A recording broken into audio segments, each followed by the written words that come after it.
Yo, what is going on, guys? So, recently, I'm sure a lot of you guys know I've been playing a different game. Well, I guess if you're a YouTube only watcher, then you probably actually don't know. But if you're a Twitch watcher, then you know I've been playing this game that's on the screen called Apogea. Recently, it playtest just ended. I believe it was the second public playtest. Maybe it was the first, but I don't know. The game isn't finished yet. It is a small game made by a few developers, but with that stuff out of the way, the technical stuff, this game has been shockingly fun for me.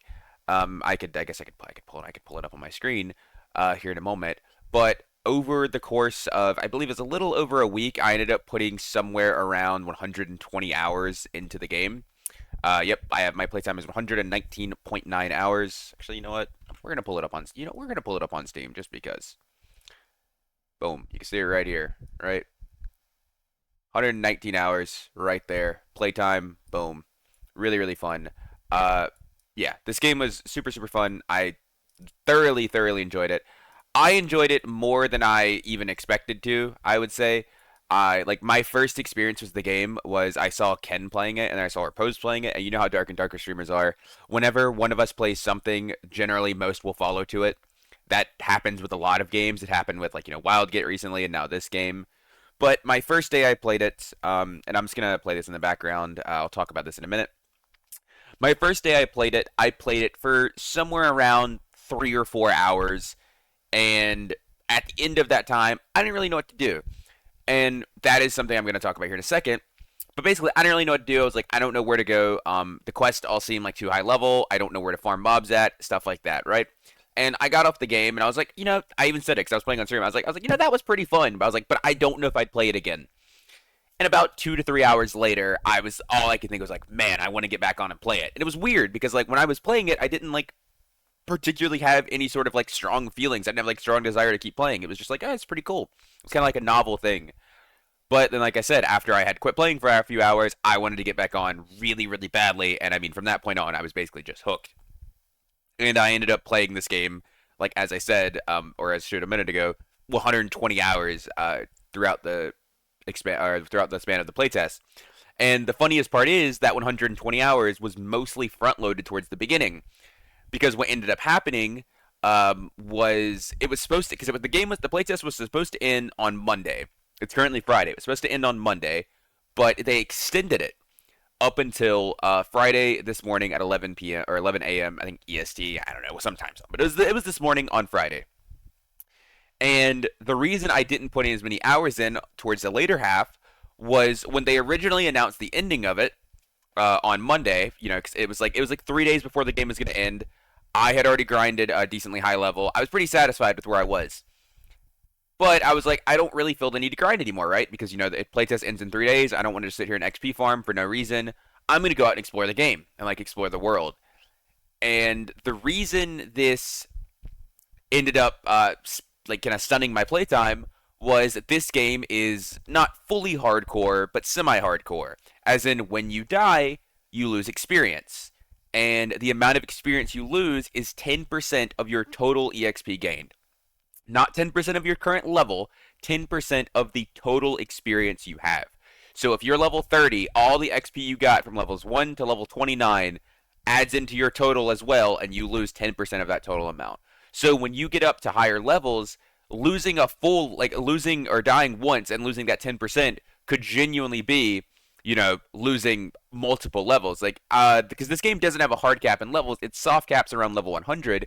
But let's say, hypothetically, you were to be level 100 and then you died, you would lose pretty much 10% of the total experience you could possibly gain throughout this game, right, at one time. And that would end up resorting in a ginormous level loss because the XP growth is, per level, is exponential. So every time you level, it's not like, a static increase. It's like it jumps more, higher and higher and higher, to the point of right now on the screen, you can see up here, I'm level 10 XP. I'm going to turn in a quest in a minute, and I guess it's going to take a second. But whenever I turn in a quest, you're going to see I gain like a few hundred XP. However, whenever you get up to like level 20, for example, you're already in the 100,000 range of XP. When you get up to level 40, you're in the 2 million range of XP. And I think it's been mapped out because there's actually a formula for how much XP it is per, like, if you hover over your level in game, it shows you. But at around level 100, it's about 22 million XP to get to level 100. Or I think that's how much you have at level 100 or something. I'm not sure. I actually don't remember. I saw a graph for it one time, but I didn't really pay too much attention because, why would I? But yeah, so I decided I was going to go out and explore the game. And rightfully, or expectedly, I died several times in the process. And yeah, you see here, I mean, I gained 285 XP, and that leveled me up from level 1 to level 2, right? Um, but yeah, so I died a few times in the process, and like I said, like dying in this game is usually a pretty big setback because if you guys have ever played any like MMOs, like there is definitely XP grind definitely takes a while. Like think something reminiscent of Black Desert if you've ever played that.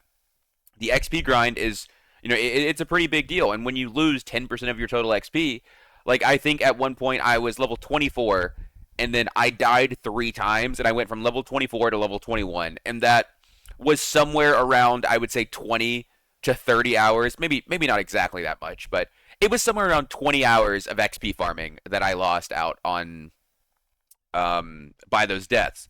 And at that point, I didn't really care to level back because I just didn't, right? And the funny enough, literally later that day, like 3 hours after I died and lost those levels to explore, they announced they were extending the playtest. And I mean, I was a little salty, I won't lie.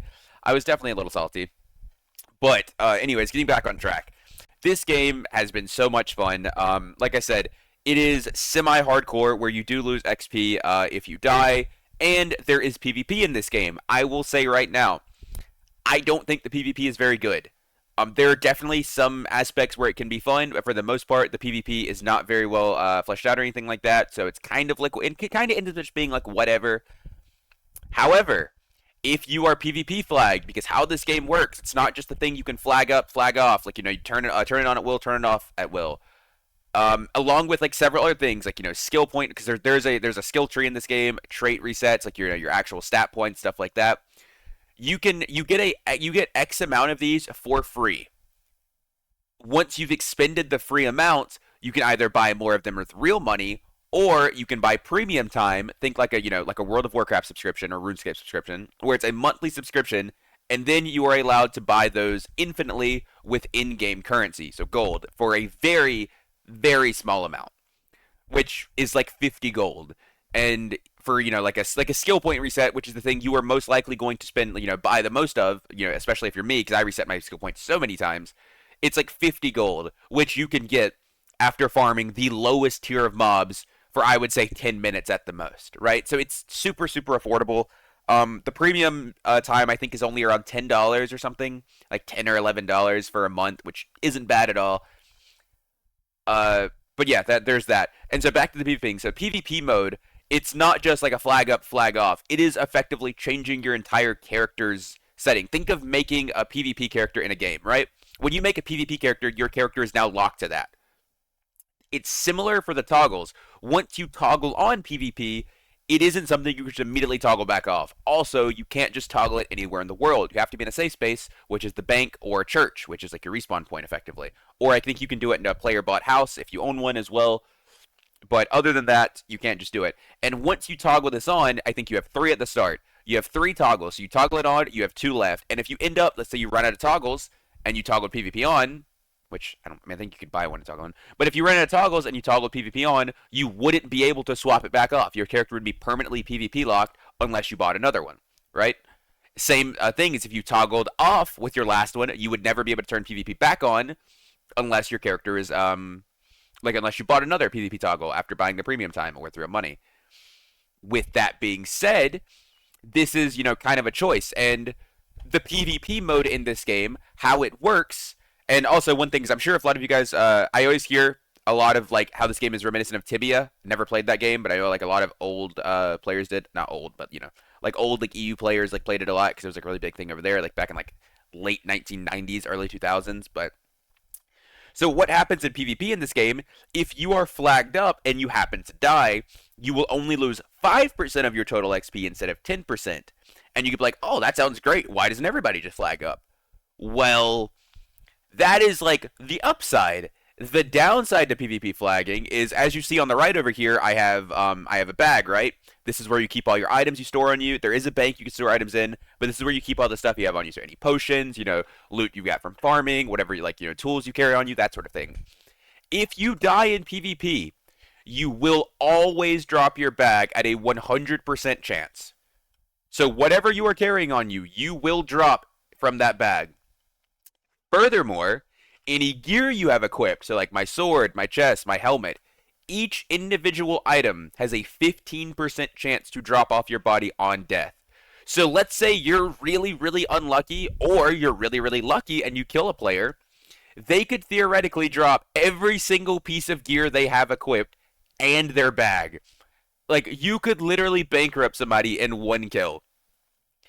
And that right there is why PvP is such like a high risk, high reward thing. Because you also gain more EXP whenever you're PvP flag from killing normal mobs. And if you can kill players, it's really big. Like, I remember at one point throughout it, I killed a player and I literally got like a giant upgrade for one of the things I've been trying to upgrade on for a while. Other than that though, throughout the day, like, like not the end game day, but like a real day, there will be an event called a blood moon. During the blood moon, because this is definitely like it's not a like crazy concept, but during the blood moon, mobs will become harder. They will give more XP. They will have better loot drops, and every player above level 15 will be forcibly PvP flagged for a 20-minute, give it or take a little, it's like close, for about a 20-minute duration.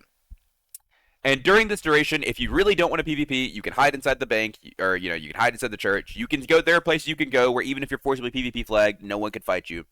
But for this duration, everyone 15 and above is PvP flagged, so you can roam around and you can kill people, right? So definitely a lot of PvP elements in this game. Pretty fun, I'd say. Like I said, I, for the most part, am treating this game like there is no PvP, just because I don't think it's that crazy yet. It's kind of like whatever. But it's pretty fun. Regardless, the game is really fun. I think PvE alone, it's been incredibly fun. My best way to describe this game is it's either a cross between Realm of the Mad God and RuneScape, or it is very, very reminiscent of classic World of Warcraft. Those are the two ways. Like World of Warcraft, like classic World of Warcraft, I think if you enjoyed that game, especially, like if you played it way back when it originally came out, or, you played it when it came out recently, you will like this game a lot. The questing system, it's definitely very interesting, very intuitive.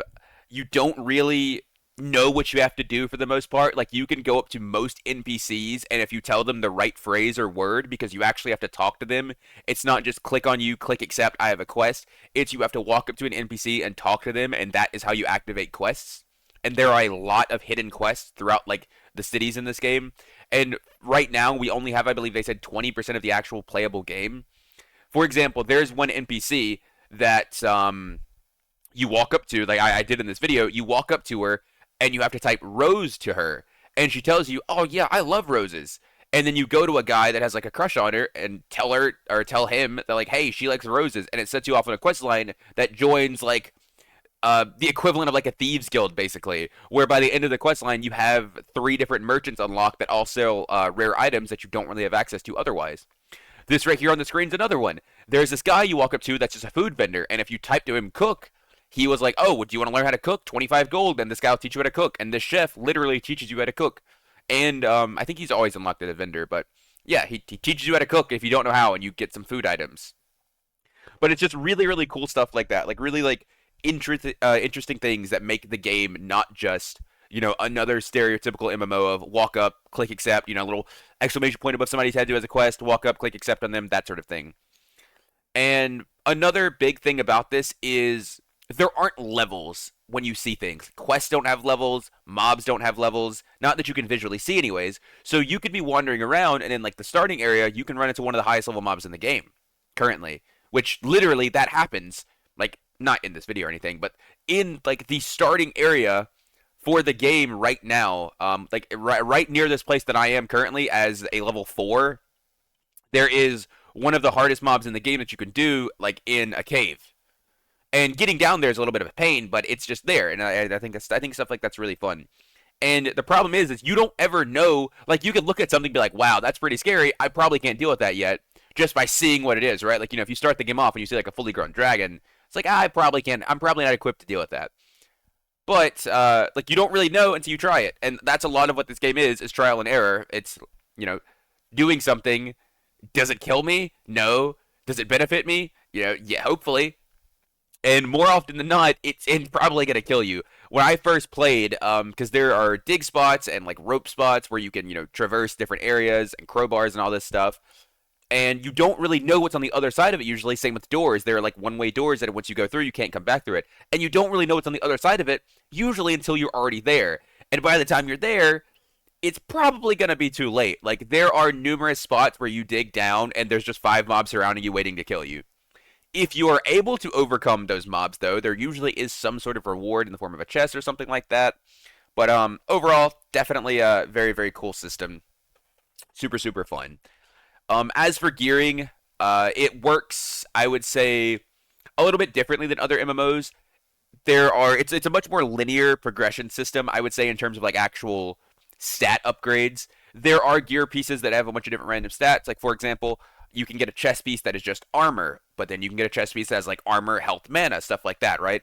But there's not like anything that is randomly rolled. So, for example, if you get a chainmail chest piece, it will always be 8 armor. Every chainmail chest piece at common rarity is 8 armor. Then there are ways to upgrade it further to get it to uncommon, to rare, to epic, to legendary. Or you just upgrade to a different piece that has, better stats for what you want. Overall, like I said, pretty cool stuff. The gearing system, while it isn't like super deep or complex, it's rare enough that when you get an upgrade, it definitely feels meaningful, which I think is the big thing. Like, if you get like, a rare drop, like it feels. I mean rares and like rare rarity, like the blue rarity item drop. Like if you get a blue rarity item drop, it feels like special for the most part because like, oh yeah, like this is really cool. This is really excited. I got like, I got an upgrade effectively, right? Rather than just being like, oh, it's more stats or whatever. But yeah, I'm definitely gonna put out another video on this, going over more stuff. Like I'll probably do one talking about like the talent tree. Also, in the current video that you're seeing, this is my route that I was doing for fastest leveling. I think early game, because that is definitely a really really important thing. Because leveling and getting gear are the main like it's like the main reasons you play this game, or it's like the main objective of the game. There are a lot of content that you can do with like people. Like there are team dungeons. There are like smaller scale ones, larger scale ones. There are world bosses that drop rare loot. All of this stuff, a ton of fun. But I wanted this kind of just be like a little intro to the game, without like going too like in depth or too complex on a lot of the systems. I'm sure there's gonna be plenty of stuff I left out of this and plenty of stuff I forgot. However, like I said, I will definitely be making more videos on this. One of them likely will be going over just like the talent tree, talking about it, talking about the different class system, which I should mention now. That's one of the things I forgot. So as for classes in this game, you see it says right here, my class is Squire. This is your default starting class. You can upgrade to 3 classes that are currently in the game. You have Mage, you have Rogue, and you have Knight. Each of these classes has different build paths. For example, Rogue, as I'm sure you can expect, like the dagger, not stealth per se, but like dagger burst damage character. That is one of the builds they have. Another build they have is effectively being a ranger. You just equip a bow and you have, bow skills and stuff like that. There's like an entire bow tree that you build into where you are just a ranger. Mage, you have your normal like wizard, big burst AoE spells, that type of build. Or you can fully spec into being a healer and effectively being like a priest or, a cleric or something along those lines. As for Knight, Knight was the class I played the most. Shocker, right? It was a class I played the most of, and I will say, while I did enjoy it, Knight has really probably the lowest build variety currently, and arguably it is the least fun just because it's the most simplistic. Most of Knight's gameplay kind of just ends up being walking up and like auto-attacking mobs forever. Because of how the stat allocation works, you don't really have access to that many spells or skills or anything, at least early game where I was able to experience it. Hopefully it changes later, but Knight is what you would expect. It's kind of like the de facto tank of the game. They have better defense scaling, better armor scaling, uh, you know, stuff like that. So they make better use of shields. It's exactly what you would expect. But they also have builds where they can go like a two-handed sword and be more of like a berserker style character. Very, very fun class. And so for the class specifics, how they work is you can be like, oh, what differentiates the classes? Because they don't have like, class specific spells or anything like that. The classes kind of work as a template. So technically any class can do anything, but depending on the class you pick, they can do things better than others. So let's take Mage, for example. So you see my base stats on the left. I have health, mana, magic, damage, move speed, ability, attack speed, HP regen, MP regen, range, armor, defense, capacity. Some of these stats are upgradable every level, as you've seen I've been doing. Like whenever I level up, maybe I can like actually skip forward and find when I Where's it at? Okay. All right, here, let me turn this in. You see, I level up here. The stats I can upgrade are health, mana, magic, ability, HP regen, MP regen, and capacity. So when you level these up, different classes scale differently. So mage, for example, they have double the scaling for mana, double the scaling for magic, double the scaling for MP regen, but they have reduced scaling for things like health, ability, HP regen, and capacity. Knight has more scaling for defense, armor, capacity, health. He's, like the tanky stuff, and I think slightly regen or ability. But, excuse me, but Knight has half the scaling for magic, mana regen, mana, that sort of thing, right? Because, they're not using spells. Rogue, on the other hand, has minimum 100% scaling in everything, and he has slightly increased, I believe, ability and attack speed scaling. Maybe slightly. I think it's like 50%. But he has higher ability and attack speed scaling. So, like I said, the class you pick kind of it doesn't 100% determine the build path you're going to go because, like I said, you could do kind of whatever on anybody. It's just harder to do it on some characters. But for the most point, you pick a class that is going to help you build in the direction you want to build.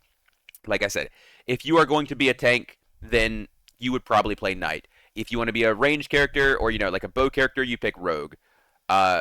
Things like that. Also, and you can see here that I'm going to die in a second because this right here is one of those examples I made. So you go down here. This right here is a dig spot that you see. This little thing that I'm hovering over. This is a dig spot. You go down, and now there are 3 mobs that are higher level than me, all right here waiting to kill me.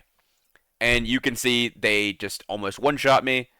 And the reason I came down here was there's a treasure down here that if you can get to, you hit this lever, you have to open up a thing. And I run out here and I die. And you see, you are dead. You lost 1 level, 256 XP, which is with 10% of my total. And then, if you die and you lose a level, so let's say you go down in a level, you would think, oh, I will lose the points I put in at that level. But that's not how it works. You lose 3 points randomly. So if you're unlucky, for example, you could lose 3 points in all of the same stat. So, the worst thing that could happen to you is your capacity, which is your carrying weight. If you lose 3 stats in capacity, all of a sudden, there's a chance you literally can't equip the gear you have anymore until you level back up and level it again. Or until you reallocate your stat points by just resetting them. But then you see I run back here to the place. Here we go. And this time I don't die. Well, that's not true. I do die again, but this time I get the item I was going for because when I came down here, I was accepting that I could die, right? I probably didn't have to die, but I kind of went the wrong way here. I was accepting that I could die so I could open this chest that is right over here in the dark that I will hover a second right there. And it's just there's an iron ingot and a key. And when you get this key, what it allows you to do... Oh, where'd I go? This is a different quest I'm doing. And this right here is the quest I was talking about. This one pretty much takes you to join the Effective Thieves Guild. And they ask, riddles and stuff right that. They say, who's, the real king of the city? And you can only know this by talking to people and doing the quest and seeing, what works. And once you answer him, he sends you to somebody else. And there's just, the questing is very, like I said, it's very unique. You don't just click on somebody, quest done. It's a lot of interacting and talking to the NPCs. It's a lot of trying to figure out what words you have to say to them and stuff like that, right? It's definitely, like this right here. You have to speak to a goblin. And if you look at what they're saying, you could actually kind of tell what the goblin is saying. It's this area's who's there, and you say, the NPC that sent you, and you're pretty much telling the goblin, I'm gonna bring you, you're getting gold, and he's how much? A lot, and then you see, and he says, when? Soon, and then you answer, and you go back. And it's just little things like that that are pretty cool, right? You go back to the NPC, turn the quest in, and then, oh, here's the talent tracks I can show you. So, you see, all of these, there are different trees. There is a heavy armor tree, a shield tree, a light armor tree, staff tree, orb tree, one-handed sword tree, glove tree, big weapon, large weapon, so two-hander tree, daggers, and bows tree for those. And each of them have perks that go all the way out, and every 2 levels you get access to 1 skill point that you can put in your build to change how your character plays. And you can also go into multiple of these trees once you're high enough level. I think to get out to the end of one, it's either level 24 or 26, and then, so just double that, that gets you to your next one, and so on and so forth. And I want to get right here to the end where I grab this ring, which is wherever it is. And this is me doing that quest where I was talking about where you have to tell the person that, he's in love with her or whatever. And tell him to go get roses. And yep. Oh, bro, when do I go get this ring? Okay, here it is. And see, I walk back in the house, and now that I've gotten the key, what you have to do is you go back to the house, go past the ladder, you go down, and up here and behind a locked door, there is a chest that gives you a ring that technically you can farm otherwise on harder mobs later in the game, but this is really easy to get early on if you're willing to die twice. And dying twice early isn't really that big a deal. Dying with, the first few levels doesn't really set you back much because you can farm it back up. Like one mob can give you 250 XP.